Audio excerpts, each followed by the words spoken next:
दोस्तों 22 जनवरी 2024 को भव्य श्री राम मंदिर का उद्घाटन होने जा रहा है। प्रभु अपने उस मंदिर पर विराजमान होंगे जिसके लिए भारत के सनातनियों ने 536 वर्षों तक इंतजार किया है। हमने इसको कानून के माध्यम से प्राप्त करने की कोशिश नहीं की। हमने इसके लिए न्यायालयिक लड़ाई लड़ी। कानून के माध्यम से अर्थात सदन के द्वारा कोई बिल पारित करके भी हम मंदिर को प्राप्त कर सकते थे, लेकिन इससे सर्वे भवन्तु सुखिनः की जो कॉन्सेप्ट है हिंदू धर्म की, जो हम किसी के साथ अन्याय नहीं करते हैं, शायद दुनिया में संदेश जाता कि भारत में majority of the people Hindu हैं, इसीलिए वो जबरदस्ती कानून बना करके हिंदू अपना मंदिर स्थापित करने जा रहे हैं। हमने न्यायालय का रास्ता लिया, न्यायालयिक लड़ाई लड़ी, सैकड़ों वर्षों की लड़ाई के बाद हमने वो प्राप्त किया जो हमारा था। अब दोस्तों इसकी बात यह आती है कि जो भगवान राम मंदिर का निर्माण हुआ है, इसका क्या प्रभाव होने वाला है। एक प्रभाव तो हमें दिखता है कि भारतीय जनता पार्टी ने इसको एक चरम परिणति तक पहुंचाए, अंतिम परिणति तक पहुंचाया इस आंदोलन को, तो उसको इसका राजनीतिक लाभ मिलेगा। लेकिन इसके साथ साथ और क्या लाभ मिलेगा, तो इसका लाभ हमें यह दिखता है कि संपूर्ण विश्व पर भारत की जो छाप है, सनातन की जो छाप है, भगवान राम मंदिर के निर्माण के बाद उसमें तीव्रता आएगी। उसका उदाहरण मैं बताता हूं। अमेरिका में भी तीर्थ यात्राएं निकाली जा रही हैं। हिंदू धर्म में अयोध्या में भगवान राम की स्थापना का प्रभाव अमेरिका पर दिखाई देता है। ये मेरे जीवन में पहली ऐसी घटना है जहां मैं इस तरह की घटना को देख पा रहा हूं।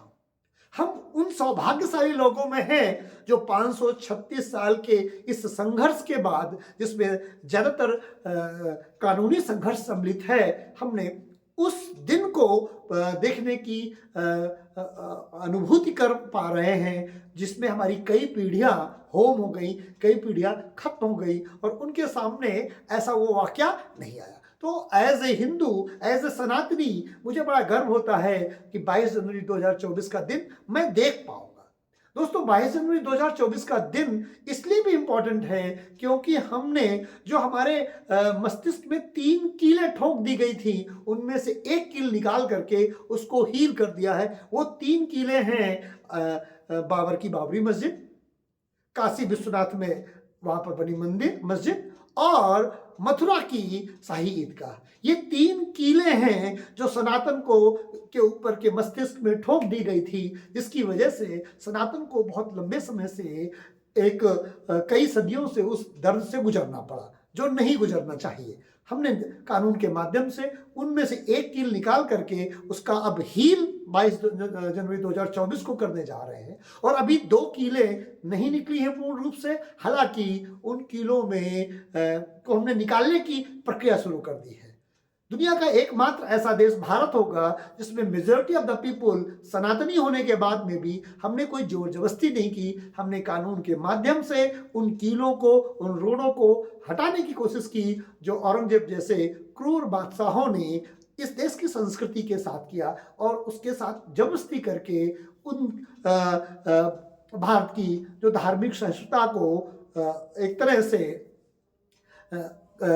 धार्मिक सहिष्णुता को खत्म करने की कोशिश की। तो दोस्तों ये जो हमारी कल्चर है, हिंदू धर्म सनातन की कल्चर है, जिसमें हम किसी के साथ कोई जोर जबरदस्ती नहीं करते हैं। न केवल हमने शब्दों के माध्यम से इसे बताया है, बल्कि हमने अपने कर्म के माध्यम से भी बताया है कि मेजॉरिटी ऑफ द पीपल होने के बाद में भी हमने इस देश की माइनॉरिटी के साथ कोई जबरदस्ती नहीं की। उम्मीद है कि धीरे धीरे ही सही पर हम अपने धर्म में लगी हुई बंधनों को तोड़ पाएंगे। जो 3 कीलें हमारे शासकों ने हमारे ऊपर ठोक दी थी, उनमें से एक कील हम निकाल चुके हैं, 2 आने वाले समय पर निकल जाएंगी। उसके बाद संपूर्ण विश्व में सनातन की एक ऐसी गूंज उठेगी जिससे संपूर्ण विश्व आनंदित हो उठेगा।